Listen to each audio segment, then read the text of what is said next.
Empezamos la entrevista. Referentes de vida de este mes de noviembre, es David.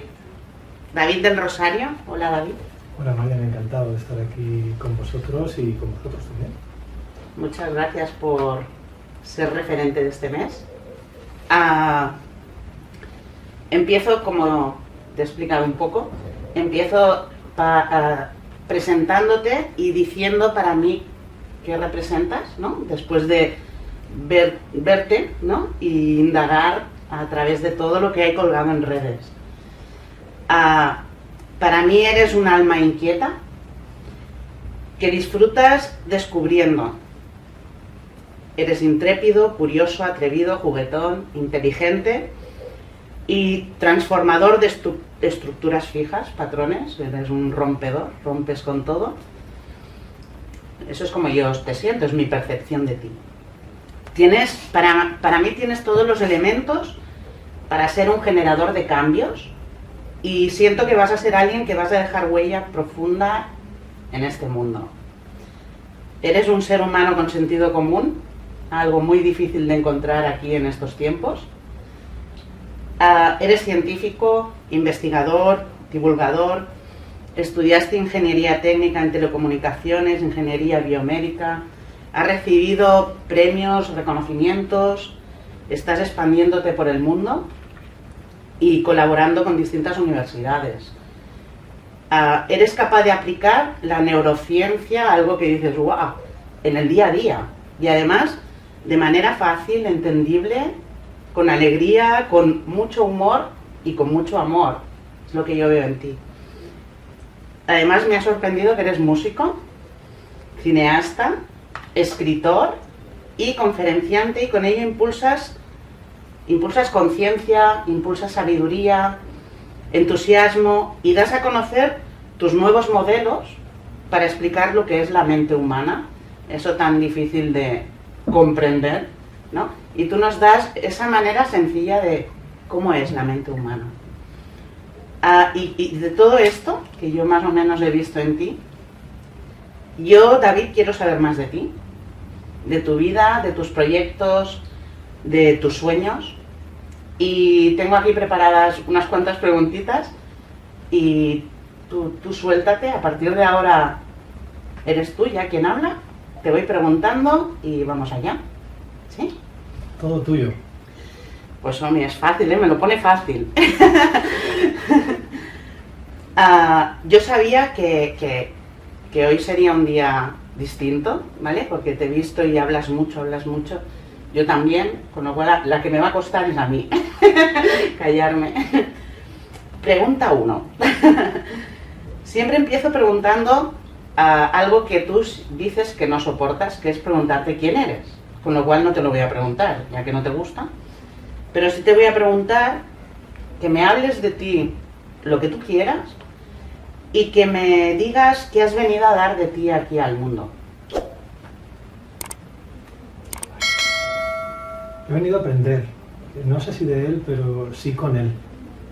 Y estaba escuchando todo lo que había escrito en esa libreta y no lo estaba mirando desde un punto de vista de si yo me identifico con lo que estaba escrito o no, porque yo puedo ser todo eso y mucho más. De hecho, para mí, lo único que soy es una persona que no tiene ni idea absolutamente de nada y que a raíz de esas pequeñas preguntas súper inocentes, súper curiosas, a veces llego a algo que creía saber y a veces llego a algo que rompe completamente con lo que creía saber.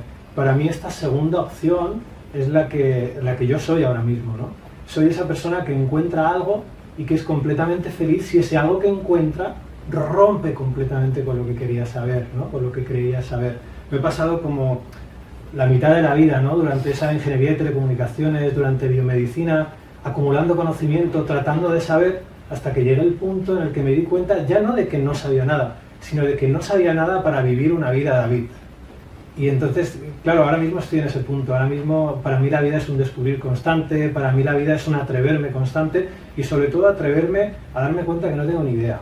De que esa idea que uso para creer saber, que se llama teoría de no sé qué, teoría de no sé cuánto, no la estoy poniendo en práctica. ¿Y qué pasa cuando pongo en práctica en diferentes momentos la misma teoría? Que descubro diferentes cosas, ¿no? Y eso genuino que tiene cada momento que vivimos, tiene una respuesta, como es genuino, completamente distinta a cada momento que vivimos, ¿no? Y descubrir eso, aplicar eso a la ciencia y no querer sostener una idea para todos los momentos, te da una libertad de la que pocas personas nos permitimos disfrutar. Qué guay. Es como que puedes ver la misma cosa de distintas perspectivas dependiendo con quién estés, en qué momento. Y sin darle más importancia a una perspectiva que otra, que es lo que solemos hacer, ¿no? La perspectiva David no es más importante que la perspectiva Marian, o que la perspectiva espectador, o que la perspectiva ciencia, o que la perspectiva espiritualidad, etcétera, etcétera, etcétera. Son perspectivas, nos enamoramos de nuestras perspectivas, las poseemos. Al poseerlo, dejan de ser perspectivas, pasan a ser otra cosa, y pasa a ser una cosa que controla nuestro día a día. Y de hecho al final, a través de las perspectivas, estamos encontrando las cadenas de las cuales queremos librarnos, pero no vemos que somos nosotros quienes estamos eligiendo darle a una perspectiva un valor que no tiene. Descubrir eso es descubrirte, descubrir eso para mí es encontrar el sentido de cada momento de mi vida. Es increíble. Acabas de dar la solución a cómo salir de nuestras propias cadenas que nos autoesclavizamos. Supongo, no lo sé. O sea, acabo simplemente... Soltando perspectivas, soltando... Para mí sí, o sea, como mínimo, no sé, es que tratamos siempre de escuchar las cosas desde un punto de poseyéndolas. Decir, bueno, voy a usar yo esto a ver qué me da a mí. Yo no busco que me dé algo, una idea. Simplemente busco que si no la he explorado, eso es un motivo ya suficiente para explorarla, ¿no? Esa curiosidad que comentabas al principio es la misma que uso para hacer todo el rato este gesto. Y una vez que una idea te da su fruto, su resultado, no tiene sentido volver a usar otra vez esa idea. Sin embargo, ya lo no hacemos encaja, constantemente. ya Claro, no cuadra. Hacemos que un momento que te puede enseñar cualquier cosa te esté siempre enseñando la misma idea y usamos la memoria para replicarlo. Cuando podríamos usar ese momento, por ejemplo, para ser completamente creativos, o podríamos usar ese momento simplemente para cuestionar algo que siempre habíamos pensado que era así, o podemos usar ese momento para que sea lo que queramos que sea. Es una decisión propia. ¿Qué hacer con cada momento? Wow. Esto promete, ¿eh? Aquí tenemos a Xavi, a mi amigo Xavi. Xavi, hola, saluda, Hola. Ponte ahí, en Buenos la cámara, días. ponte ahí. Está, además de grabándonos. ¿Qué tal? Hola, Xavi. Hola. Xavi también es un amante de la mente y bueno, supongo que hoy lo vamos a disfrutar todos aquí, esto, hablando de las mentes humanas. Gracias, Xavi. Gracias. Vamos a hablar de ti y como quiero hablar de ti, empezamos por el principio, de pequeño. De pequeño, ¿recuerdas a qué jugabas, si también investigabas, si te gustaba descubrir? De pequeño, o sea, era un niño bastante extraño para ser niño. Siempre me encantaba mezclar cosas, hacer disoluciones, me encantaba escribir, me encantaba investigar, me encantaba buscar. Lo que pasa es que en algún momento de esa niñez usé una idea y era que todo esto que me apasionaba de investigar, de mezclar, de hacer, de la electrónica, era muy difícil. Entonces estuve usando esa idea hasta casi los 18 años, bueno, todavía en la adolescencia a nivel cerebral termina sobre los 25 o 27 años, lo siento todas las madres que nos estén viendo y estén deseando que sus hijos o hijas adolescentes se les pase pronto el pavo, pero nos dura mucho y en ese sentido yo me fui dando cuenta de que me apasionaba la ciencia, me apasionaba descubrir, me apasionaba investigar. Me di cuenta de que yo nunca he diferenciado mucho entre arte y ciencia, siempre lo he visto como algo que se solapa. Yo, por ejemplo, cogí una guitarra y aparte de escuchar cómo suena, me preguntaba por qué suena. Aparte de ir ordenando sonidos, me preguntaba por qué una cuerda cuando vibra suena. ¿Qué es eso, no? Entonces, para mí, la ciencia y el arte siempre ha ido muy de la mano de observar. Y observaba mucho, pero como cualquier ser humano hoy en día usaba ideas. Y no fue hasta que me permití dejar de usar la idea, esto de la ciencia es muy difícil, hasta que me metí de lleno en la ciencia. De hecho, en el instituto estudié letras. ¡Wala! Yo ingresé a la universidad sin haber estudiado nunca física, por ejemplo. Y son cosas que, claro, yo tenía constantemente esa idea, no vas a poder, ¿no? Que proponía mi cerebro, pero ¿qué hice? Fue no usarla. Sí, porque no te impidió en tener premios y tener un nivel de estudios elevado. Así no te es. impidió. Y lo fuerte de esto es que la gente, cuando escucha esto, piensa que yo soy muy inteligente o que mi cerebro eso no lo puede hacer todo el mundo, pero de nuevo es una idea que la gente puede dejar de usar. Y cuando dejas de usar esas ideas, se abren un montón de posibilidades. Yo estaba muerto de miedo cuando empecé la universidad. Sí, Mi madre... Y más con lo que te dicen, ¿no? Claro. ¿Cómo se te ocurre? Total, mi madre, con mente de madre, con cerebro de madre, ¿sabes que el cerebro de las madres se compacta para ser mucho más eficiente? Pues todo el tiempo me decía, hijo, vas a sufrir mucho, no vas a poder, pero ¿cómo te vas a meter? Esto es una locura, eso es muy difícil, telecomunicaciones, no podías otra cosa más fácil. Un montón de ideas que para ella nacían desde esa protección, ¿no? Desde eso que mucho conocemos como amor, déjame que le ponga comillas, ¿no? Porque es miedo disfrazado de amor. Sí. Entonces, yo al no usar eso, empecé a darme cuenta de un montón de cosas, de que yo no sabía realmente, por ejemplo, si era malo en matemáticas. Al final descubrí que amaba las matemáticas, terminé dando clases de universidad de matemáticas y terminé disfrutándolas y preguntándome por qué no me permití dejar de usar esa idea antes. Porque es que simplemente en tu vida si piensas que está ocurriendo mal, algo mal, no es cierto, solo estás usando una idea. Una idea que no está alineada con ese momento, una idea que ni siquiera a lo mejor está alineada contigo. Es que nos definimos a través de nuestras ideas, nos enamoramos de ellas, las poseemos, las convertimos en algo que no son. O sea, puedes dejar de usar, por ejemplo, la idea creo que soy malo en y descubrirlo. Es un gesto súper sencillo, pero que nos han enseñado que no te conviene hacer. La historia es, yo no sé si te conviene hacer o no, porque yo no hago las cosas para sacar un provecho, las hago para investigarme, para descubrirme, no para prometer nada. Por lo tanto, si alguien, por ejemplo, está viendo esta entrevista creyendo que va a encontrar las claves para, no sé, encontrar una pareja o estudiar telecomunicaciones, puede dejar de verla desde ahí, porque no le va a aportar eso. Le va a aportar... ¿O sí? ¿Quién sabe? No lo sé, pero No sabemos hacia dónde. el foco de la importancia ya no está puesto ahí, está puesto en ti. Están puestos, que no te vas a definir por lo que consigas. A eso le hablaríamos de no crearse expectativas. Podemos llamarlo así. ¿No? Y la mente madre que te muestra sus miedos que te limitan, si te los crees. Sí, lo que pasa es que las personas hacemos una cosa, es decir, yo voy a coger ahora el concepto, no me voy a crear expectativas y lo voy a usar para salirme con la mía, para conseguir todas las cosas que yo quiero. Yo no estoy hablando de eso. Yo estoy preguntándote qué ocurre en tu vida si dejas de usar las expectativas. La respuesta a eso es no lo sé. Ni idea. Ni idea. La respuesta a eso es voy a ponerme ahora a descubrirlo.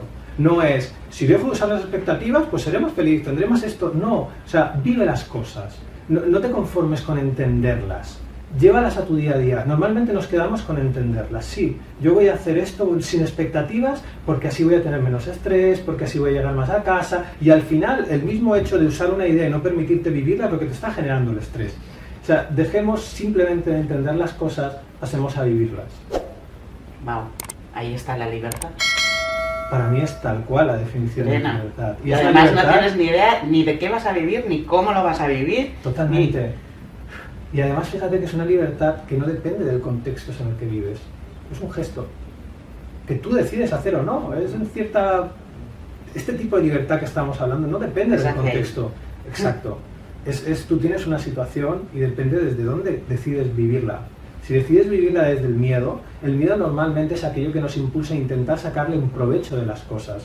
Tú sabes que tienes miedo cuando negocias con la vida. Yo no voy a no tener expectativas, a ver si de una vez esto me sale bien, a ver si de una vez consigo quitarme esta emoción que tengo ahí que no quiero sentir, a ver si mi cerebro deja de pensar esto. Yo sé que tengo miedo cuando negocio con la vida en esos términos, porque cuando no negocias en la vida no tienes la necesidad de pedirle nada. La vida no está obligada a darte nada porque seas buena persona. No está obligada a eso. De hecho, no tiene sentido pedirle nada. Pero es que los seres humanos somos unos pidones. Estamos todo el tiempo pidiendo. Bueno, yo siempre digo, pide y se te dará. ¿Sí? No sé. O la otra frase de ten cuidado con lo que pides. La historia es, no hace falta que inviertas energía en pedir nada. No lo necesitas. Simplemente deja de usar el pensamiento que te está creando la necesidad. Vale.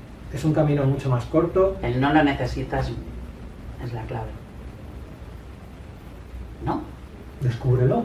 Sí, lo descubriré. Dentro de este proceso que yo te estoy proponiendo, ya no tenemos la necesidad de que los demás respondan a nuestras preguntas, porque la pregunta deja de ser un argumento racional y pasa a ser una experiencia.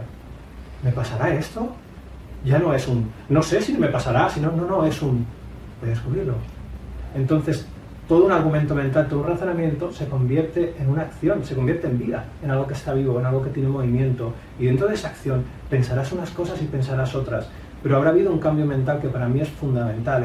Habrás dejado de usar tus pensamientos en base a si tienen razón o no, y empezarás a usarlos en base a una utilidad. Si realmente este pensamiento me es útil para ir hacia mí, realmente si este pensamiento me hace aprender algo más de mí, realmente si este pensamiento realmente me lleva a un espacio completamente desconocido. Eso es usar los pensamientos en base a su utilidad y dejarlos de usar en base a yo tengo razón, este pensamiento tiene que ser verdad, porque como no lo sea... Wow, una manera de funcionar totalmente distinta a como nos han entrenado o nos hemos entrenado. Porque... Así es, o lo que hemos visto, ¿no? Porque nos entrenamos mirando a nuestro alrededor.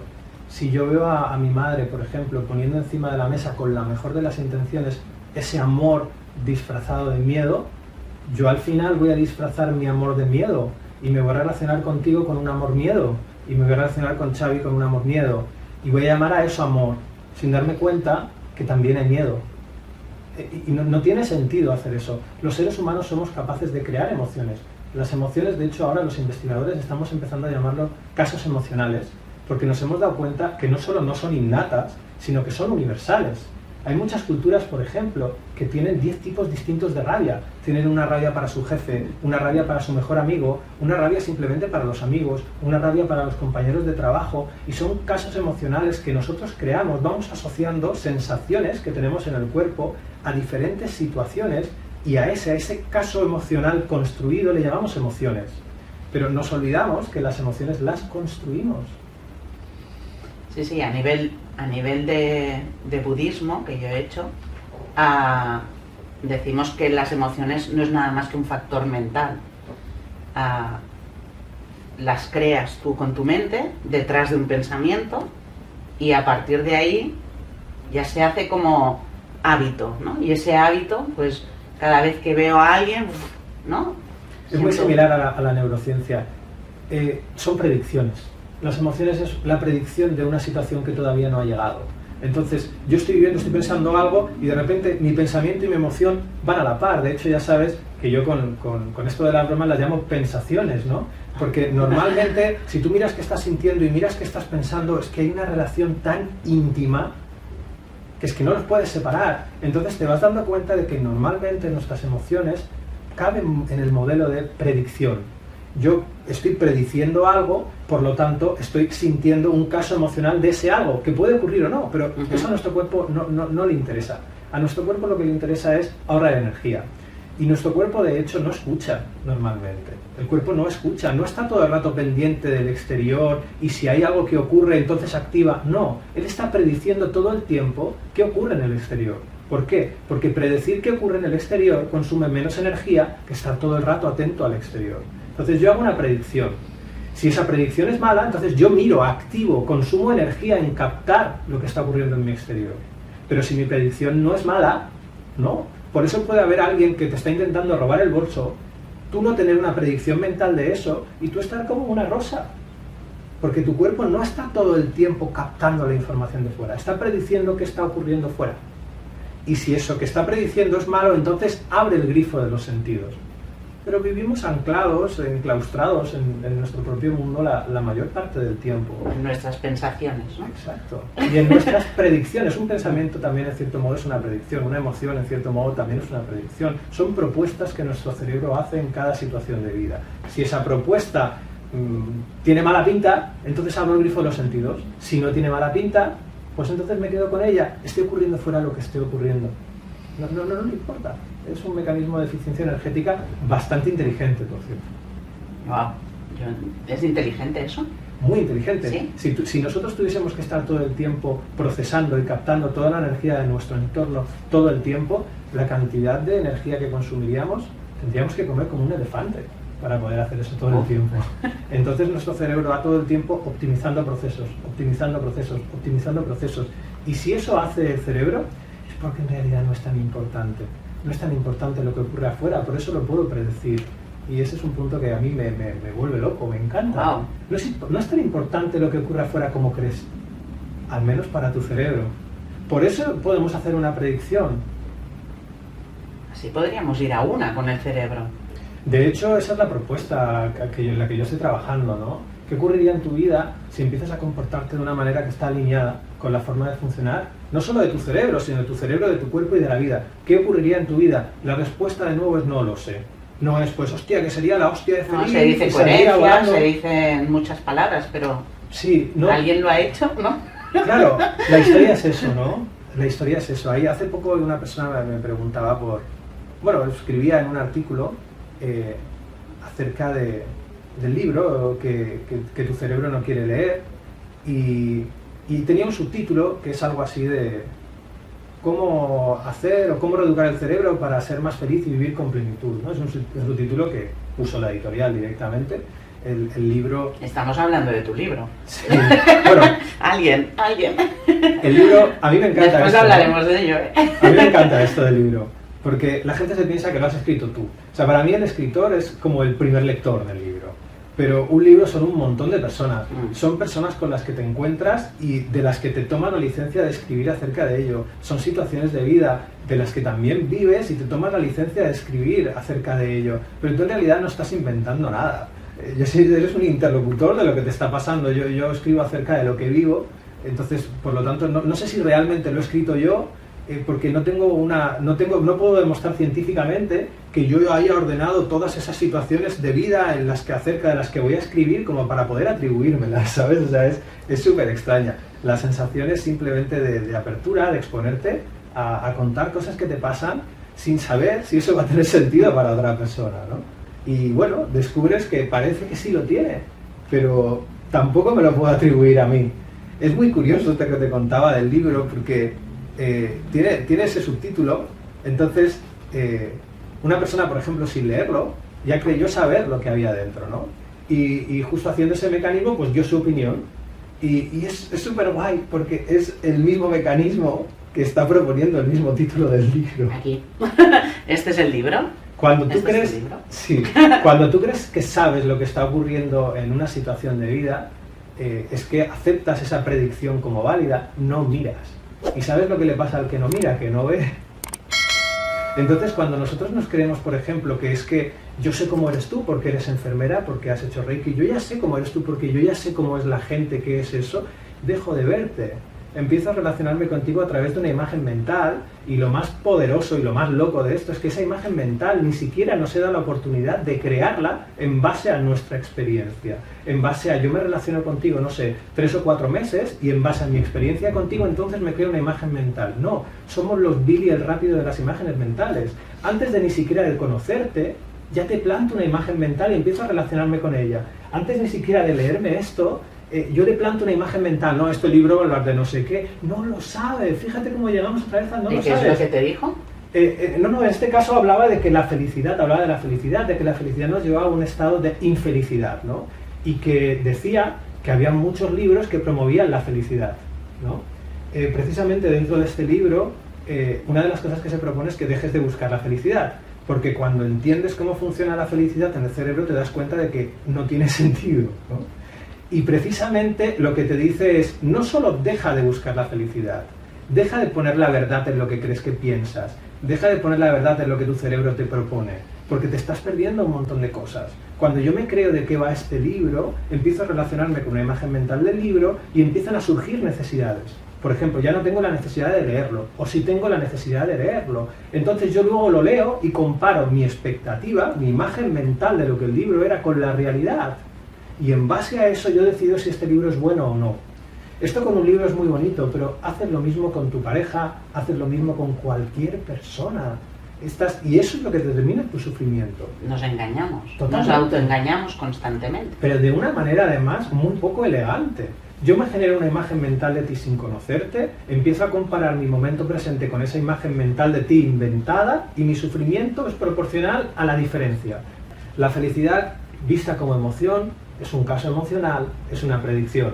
En este caso, ¿qué predicción es? Pues lo que yo creo que está sucediendo en mi vida Es decir, mi imagen mental de que yo tengo, por ejemplo, ahora contigo de entrevista, mi imagen mental que yo tengo de entrevista, esto está yendo bien, se está entendiendo todo lo que estoy diciendo, a ver si está yendo bien, si mucha gente nos ve, o sea, todas esas propuestas que mi cerebro está haciendo en esta situación de vida, que son los pensamientos, solo son propuestas, lo siento, no son hechos, todo eso que está ocurriendo aquí ayuda a confeccionar una imagen mental de entrevista. Y luego está la realidad. Luego tú miras el feedback que ha habido, si la gente pregunta, si no pregunta, si tú me vuelves a decir si quiero hacer otra entrevista. Y cotejando esas dos cosas es donde yo extraigo mi nivel de felicidad. Yo seré muy feliz si mi imagen mental y lo que ocurre en realidad son muy similares, y yo sufriré o yo seré infeliz si son muy diferentes. ¿Y cuánto sufriré? Algo proporcional a cuánto de diferentes sean. Si están en estos dos extremos sufriré mucho, y si, bueno, son un poquito distintas, pues sufriré menos. Y construimos nuestros casos emocionales de felicidad en base a simplemente una teoría mental. Súper interesante, y solo estamos hablando de cuando eras pequeño. Sí, sí. Cuando crezcas ahora en la entrevista. Fue un detonante esto de la felicidad, Wow. Porque yo empecé a investigarme realmente cuando descubrí que no era feliz.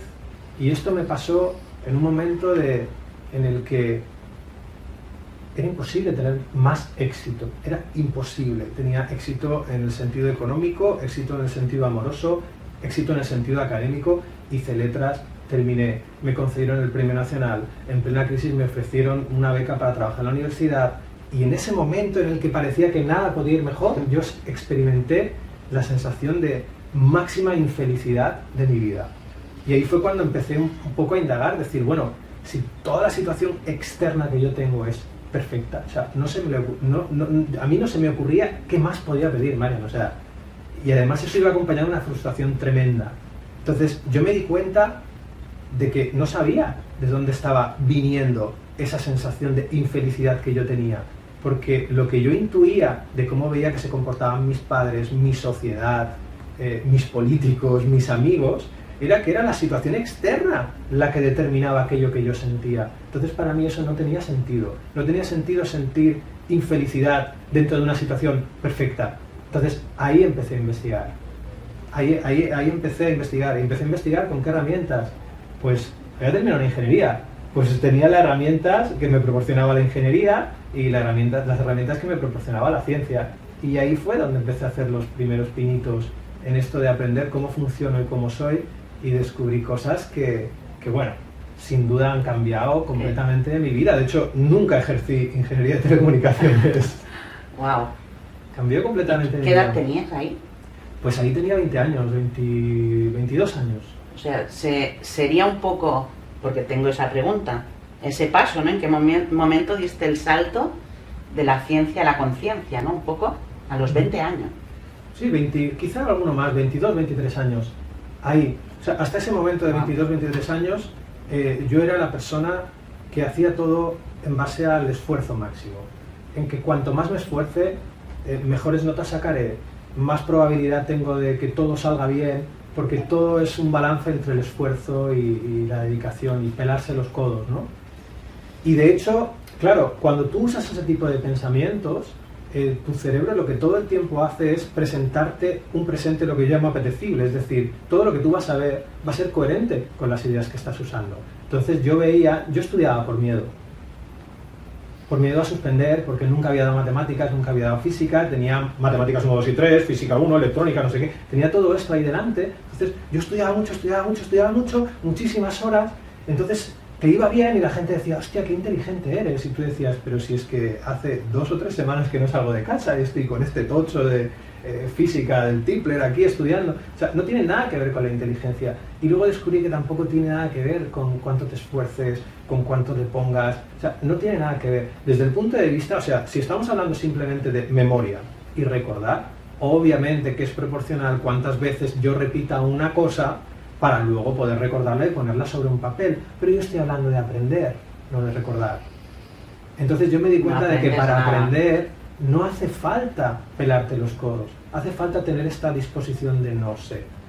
Y yo solo me había tener esa disposición de que no tenía ni idea de nada, cuando realmente me di cuenta que no tenía ni idea de nada. Cuando estaba viviendo una situación de vida perfecta, estaba sintiendo una infelicidad con 2 máxima, carreras. pero es que no sirve de nada. Yeah. O sea, es algo que, claro, tú dices, sí, es que mi situación externa, es que esto... Cuando tú planteas la vida así, siempre eres víctima de algo.